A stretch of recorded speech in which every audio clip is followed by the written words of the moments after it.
I made a lot of improvements on myself this past year, and now I'm more critical on myself than ever. Let's talk about that while drawing this. For some background, growing up, my self image was never really the best. I was one of those kids that would be like, oh, he likes you as a joke. This was the time where being dark skinned in school really got you picked on, and I had to defend myself 24/7.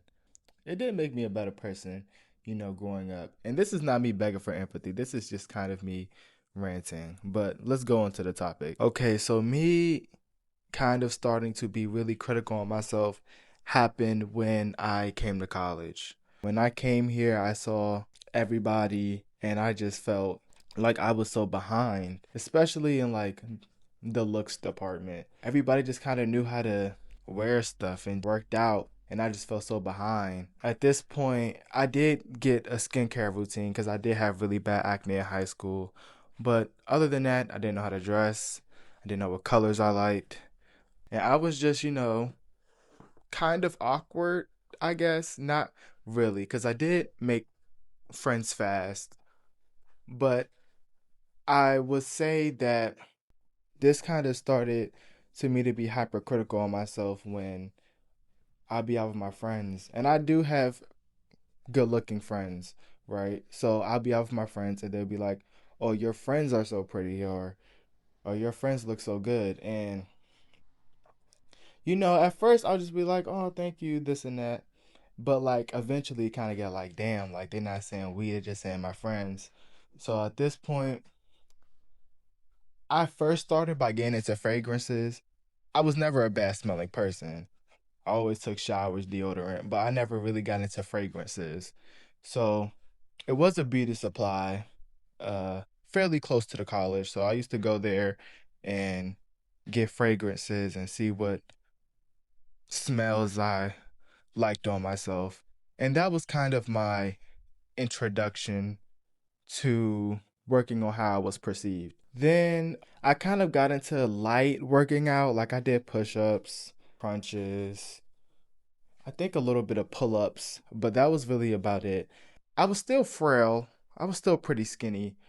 I think one thing that a lot of people could get misconstrued is that I felt worse because I wasn't getting a lot of, romantic attention.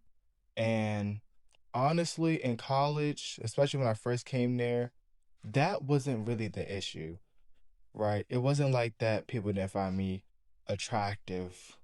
It was more of my eternal or how I felt I looked in the mirror. I wasn't happy with the way I looked in the mirror. It wasn't really other people. I would say the Christmas break. So our winter break in college for my after my first semester, I started really pumping. I'm not gonna say really, really pumping the iron, but I started kind of getting into more things. I was starting to educate myself because I didn't really. It was no way for me to go to a gym back home, so I just started educating myself and getting myself ready for what I was going to do when I got back to college. I also started playing in a little bit of different clothes around this time. I come back to college and I kind of not even kind of I started going to the gym. It was a gym in my dorm and it was actually a pretty good gym. And I started um I started working out. I was really focused on arms because that was the main thing I wanted to get up because, who don't want as a man and even some women, who doesn't want bigger arms? So that was my main focus. I did train chest, back and legs and stuff, but arms was my main focus. And I would say about 2 months later, I was already seeing progression.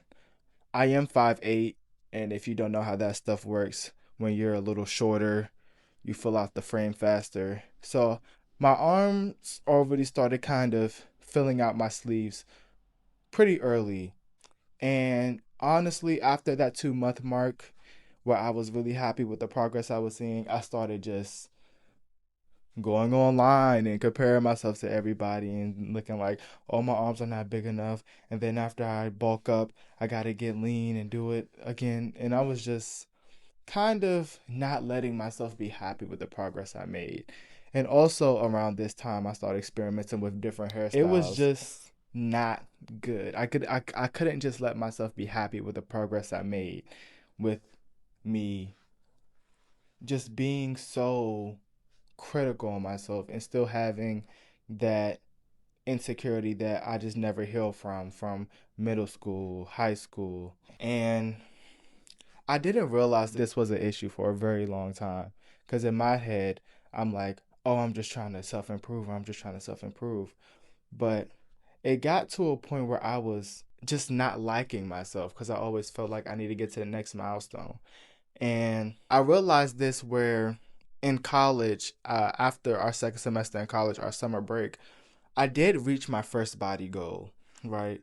I had multiple body goals. I set them, I said I'm gonna get here, then after that I'm gonna get here. And I got to my first body goal and I wasn't happy um, at all, which was crazy because if I would have had that body, when I first set the goal, I would have been ecstatic. But I just realized that like you're gonna put yourself in a really bad headspace if you could just never be happy with the progress you made and be happy with the way you look. Cause even if I set a new body goal and I get there in about like 6 months, I'm not gonna be happy. I'm gonna be like, oh, I need to get here because I feel like shit right now. And balancing self improvement with not hating yourself is while you're self improving or before you start self improvement, you need to heal. Healing is so underrated. Like, you need to heal, you need to see the beauty in yourself, you need to focus mentally on yourself. And I've came to this conclusion in my second Christmas break in college in my sophomore year, and I just isolated a lot because all my friends are basically at my college besides two. All of my friends is basically at college, so I just self isolated and just was thinking to myself and talking to myself a lot. And I realized that I need to like heal and just work through my childhood. And I didn't have a bad childhood, but I did get bullied. Not severely, but it was definitely there. And just learn how to be happy with the progress I made and be happy with myself no matter what stage I'm in. And just like that, that will be it for today. I hope you enjoyed hearing my journey with self improving or you enjoyed the drawing. Comment other things that you want me to talk about, like, and of course, subscribe for more. Peace.